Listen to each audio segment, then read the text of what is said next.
साथियों नमस्कार। आज हमारे यूट्यूब चैनल कवि पवन पुरोहिया पर आपके लिए नई कविता आ रही है। अवधि कविता वाहरी पढ़ाई। साथियों, जिन बच्चों की परवरिश ठीक से नहीं होती है, आप देखिए उनकी पढ़ाई लिखाई, उनका जीवन किस प्रकार से शुरू में अव्यवस्थित रहता है, उसके ऊपर है। आज के लड़के जब स्कूल जाते हैं तो पढ़े के नाते में गाड़ी तक खाते हैं। आज के लड़के जब स्कूल जाते हैं तो पढ़े के नाते में गाड़ी तक खाते हैं और बोरा भर किताब यानी बाप के पूंजी और ढेला के भाव में बादवा बिकात हैं। तो आज के लड़के जब स्कूल जाते हैं तो पढ़े के नाते में गाड़ी तक खाते हैं और बोरा भर किताब यानी बाप के पूंजी और ढेला के भाव में बादवा बिकात हैं।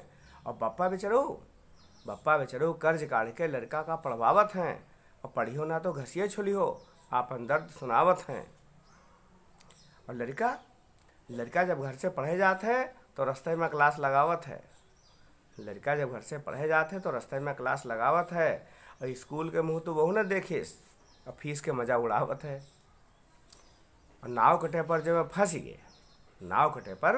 वह फंस गए तो बप्पो को हड़कावत है कि तुम हो को बहुत पढ़े हो रहा जो हमका फटकार लगावत हो।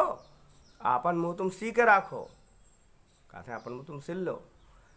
आपन मुँह तुम सी के राखो, पढ़े में टांग अड़ावत हो। जब ना ही जानत हो कलम किताब तब फर्जी भौकाल बनावत हो।